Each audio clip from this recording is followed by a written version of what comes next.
رسول اللہ صلی اللہ علیہ وسلم اگر یہ تعلیمات ہوتیں اور یہ کرنا جائز ہوتا اس طرح، تو رسول اللہ صلی اللہ علیہ وسلم اپنے صحابہ کو باقاعدہ اس کی تعلیم دیتے۔ جب آپ صلی اللہ علیہ وسلم نے پورے عقائد کی ایک ایک چیز کی جو ہے وہ آپ صلی اللہ علیہ وسلم نے تعلیم دی۔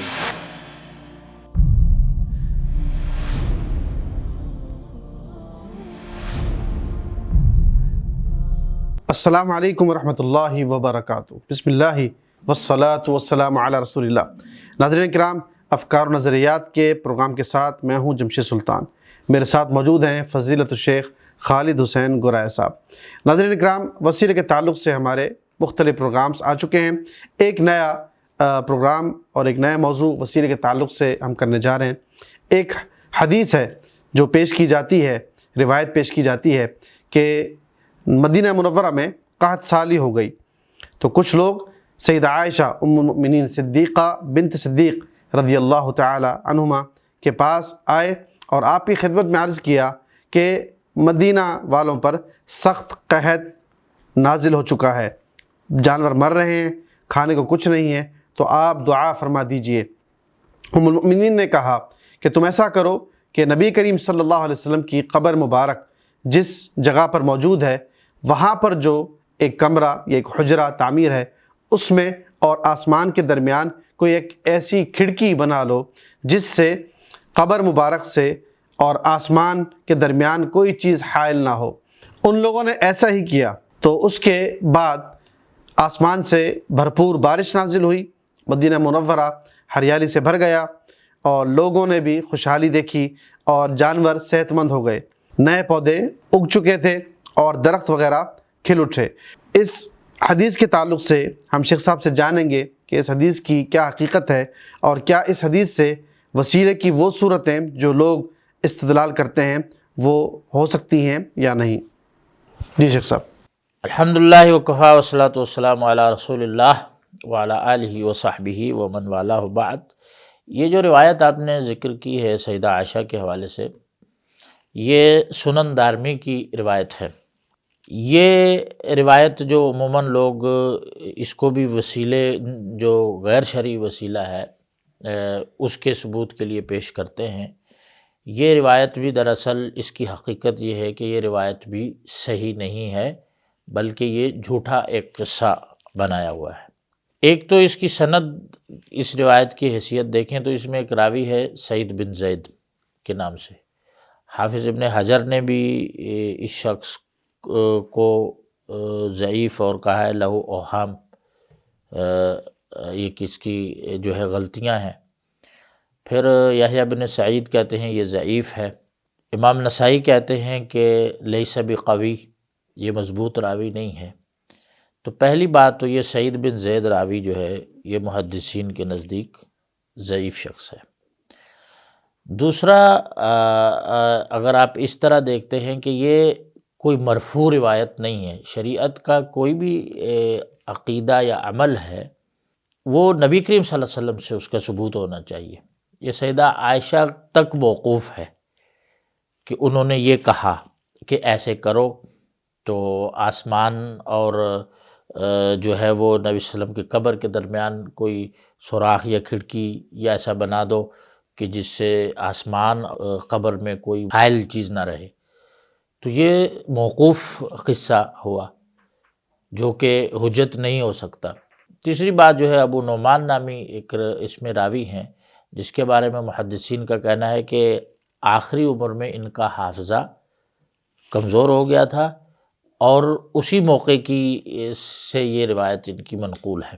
یعنی اس پہ دو راوی ایسے ہیں جو ضعیف، جن کے بارے میں کہا جا رہا ہے۔ جی، یہ ضعیف ہیں۔ اب رہی دوسری بات، اب اس واقعے کے غلط ہونے کا یہاں سے بھی ثبوت ملتا ہے کہ سیدہ عائشہ رضی اللہ عنہ کی وفات تک تو جو آپ صلی اللہ علیہ وسلم کی حجرے کی حالت اور کیفیت تھی، صحیحین میں بخاری مسلم میں روایت ہے کہ سیدہ عائشہ رضی اللہ عنہ فرماتی ہیں کہ کان رسول اللہ صلی اللہ علیہ وسلم یصلی العصر والشمس فی حجرتہا، کہ آپ صلی اللہ علیہ وسلم عصر ہے کہ وقت ایسے وقت پڑھتے تھے کہ سورج ان کے حجرے میں داخل ہو رہا ہوتا تھا۔ مطلب تو یہ تو سیدہ عائشہ کے دور میں تو پہلے سے کھلا ہوا تھا، گھر کا ایک حصہ رسول اللہ صلی اللہ علیہ وسلم سیدہ عائشہ کے گھر میں مدفون ہے، تو سیدہ عائشہ کے گھر کا ایک حصہ اس پر چھت تھی، باقی جو حصہ تھا وہ تو ویسے ہی آسمان کھلا تھا اس کا، اس پہ اور کوئی چیز تھی نہیں.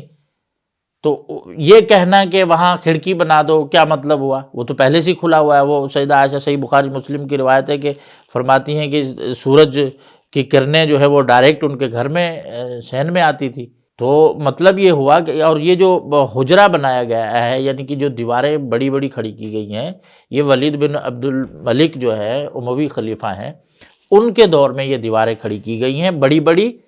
اور یہ جو سوراخ اس کو کہہ لیں یا کھڑکی یا روشن دان ٹائپ یہ جو اوپر بنایا گیا ہے، یہ تو ولید بن عبد الملک کے دور میں بنا ہے، اور وہ اس غرض کے تحت بنا ہے کہ ان کے دور میں حجرہ رسول صلی اللہ علیہ وسلم کو مکمل طور پر چاروں طرف سے دیواریں لگا کر، اور اونچی اونچی دیواریں لگا کر، جب انہوں نے مسجد نبی کی توسیع کی تو انہوں نے حجرہ رسول صلی اللہ علیہ وسلم کو چاروں طرف سے مکمل جو ہے وہ اونچی اونچی دیواریں لگا کے اس کو بالکل بند کر دیا، اس کا کوئی دروازہ نہیں چھوڑا. اب وہ جو اوپر سوراخ بنایا گیا ہے، وہ اس سے وہ صفائی وغیرہ کے لیے جو آتے تھے قبر کی اہتمام کرنے کے لیے، وہ وہاں سے ضرورت کے تحت داخل ہونے کے لیے انہوں نے وہ بنایا.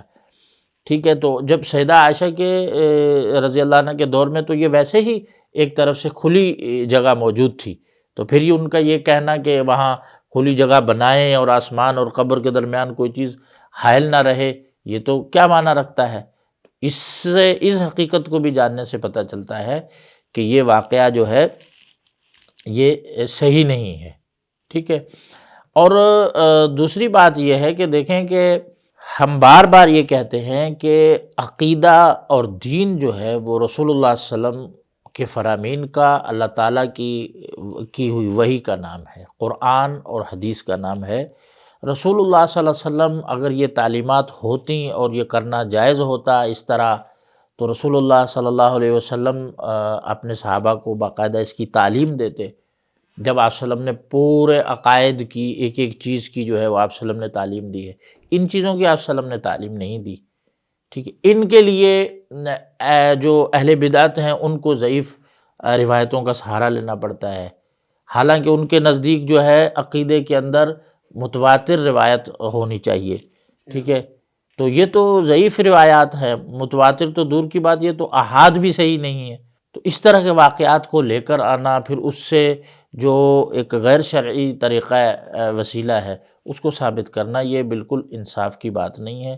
صحیح اور بہتر طریقہ وہی ہے جو رسول اللہ صلی اللہ علیہ وسلم نے ہمیں تعلیم جس کی دی ہے، اسی کے مطابق دعائیں قبول ہوتی ہیں، اور اسی کو اختیار کرنے سے اللہ تعالیٰ کی رحمت آتی ہے. اللہ تعالیٰ جو ہے ہمیں سمجھ عطا فرمائے. بارک اللہ فیکم. جزاکم اللہ خیر. ناظرین کرام، اس حدیث کی اور اس روایت کی حقیقت ہم نے شیخ صاحب سے جان لی، اور صحیح بخاری اور صحیح مسلم میں جو روایت ہے جس میں نبی کریم صلی اللہ علیہ وسلم اور سیدہ عائشہ صدیقہ کے حجرے کے احوال بھی موجود ہیں، جو کہ اس روایت میں اس سے بالکل مختلف نظر آتے ہیں. تو لہٰذا ہمیں چاہیے کہ ہم صحیح ترین روایات کی طرف ہی جو ہے وہ رخ کریں اور ان پر عمل کریں، اسی کو پھیلائیں، اور جو طریقہ پیارے پیغمبر صلی اللہ علیہ وسلم سے ہمیں سکھایا گیا ہے دعا کرنے کے آداب میں اور دعا کی قبولیت کے لیے، اسی پر انحصار کرنا چاہیے. انشاءاللہ ایک نئے پروگرام میں نئے موضوع کے ساتھ دوبارہ حاضر ہوں گے. تب تک کے لیے اللہ حافظ و ناصر.